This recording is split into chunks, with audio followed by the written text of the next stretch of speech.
এ বাম কাদের ফেরেশতা লেখার জন্য চেষ্টা করতেছে। আমার আল্লাহ কয়, আমার আল্লাহ বলে, ফেরেশতা থাম, আমার বান্দা মনে হয় তওবা করবে, আমার বান্দা মনে হয় তওবা করবে, একটু থামো না, একটু থামো। এবার ফেরেশতা থেমে যায়।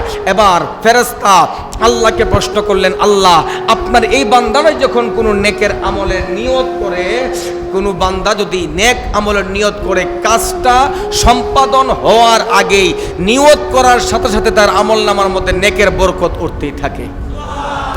এখন আমার আল্লাহর দরবারে ওই ফেরেশতা, বাম কাদের ফেরেশতা ডাক দিয়া বলে, আল্লাহ আপনার এই কাদের যে হিসাব নিকাশ হচ্ছে, নেকের হিসাব, আপনার বান্দা যখন নেকের জন্য নিয়ত করে সঙ্গে সঙ্গে সে লিখে ফেলে, কিন্তু আল্লাহ বাম কাদের ফেরেশতা আমি হইয়া তার নেক আমল নয়, তার গুনাহগুলো আমি লিখব, কিন্তু সে গুনাহ করেছে, অপরাধ করেছে, কিন্তু জোহর যায়, ফজর যায়, আসর যায়, মাগরিব যায়, কিন্তু সেই লোকটা আপনার কাছে তওবা করে না, সেই লোকটা আপনার কাছে তওবা করে না, কিন্তু তওবা না করার কারণে কিন্তু আমাকে লেখার জন্য আপনি নিষেধ করতেছেন কেন আল্লাহ? কি কারণে? নেকের বালার সাথে সাথে লিখে ফেলেন, কিন্তু বদের বালা কেন লিখতে নিষেধ করেন? আমার আল্লাহ বলেন, আমি হইলাম রহমানুর রাহিম, ক্ষমা করে নেওয়ালা। আমি যদি বান্দার গুনাহটাকে উঠাইয়ে নেই আমল নামার মধ্যে, তাহলে আমার বান্দা তো গুনার উপরে লিপিবদ্ধ থাকবে। এই জন্য আমি অপেক্ষা করতেছি, বান্দা ফজরের সময় গুনাহ করেছে, বান্দা যদি জোহরের সময় তওবা করে নেয়, আমি আল্লাহ মাফ করে দেব। বান্দাকে সুযোগ দিলাম জোহর পর্যন্ত, এবার জোহরের সময় ফেরেশতা বলতেছে, আল্লাহ এখন লিখে ফেলি, সে তো অপরাধ করছে, এখনো পর্যন্ত তওবা করে নাই, মাফ চাই নাই, লিখে ফেলি। আমার আল্লাহ কয়, ফেরেশতা থাম, আমি আর একটু দেখি আমার বান্দা তওবা করে কিনা।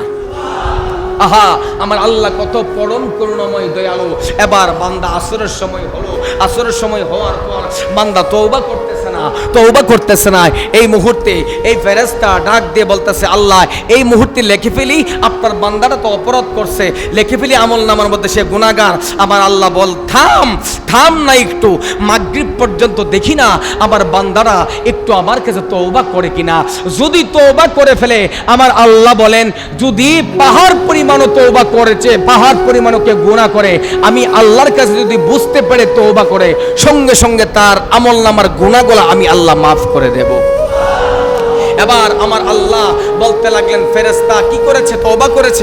না, তাহলে আরেকটু থাম, এশারের সময় পর্যন্ত করতে পারে, এশার পর্যন্ত অপেক্ষা করো।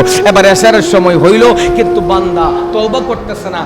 আমি গুনাহ করছি, কিন্তু তওবা করতেছি না।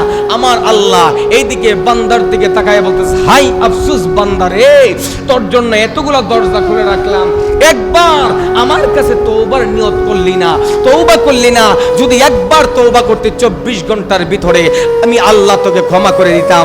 এই বান্দা যা, তারপরেও আমি আল্লাহ যেহেতু গাফফার, আমি আল্লাহ যেহেতু সত্তার, আমি আল্লাহ যেহেতু রহমান, আমি আল্লাহ যেহেতু রাহিম, আমি আল্লাহ ওয়াদা করলাম, যেই সময় তোর ভিতরে অনুশোচনা তৈরি হবে যে আমি অন্যায় করেছি, 1 বছর হোক, 1 মাস হোক, 2 মাস হোক, 1 বছর, 2 বছর, 5 বছর পরে যদি তুই একবার বুঝতে পারিস ওই যে আমি অন্যায় করেছিলাম, আল্লাহ সেই অন্যায়টা মাফ করে দাও। আমার আল্লাহ বলে, 5 বছর পরেও আমি আল্লাহ তোকে মাফ করে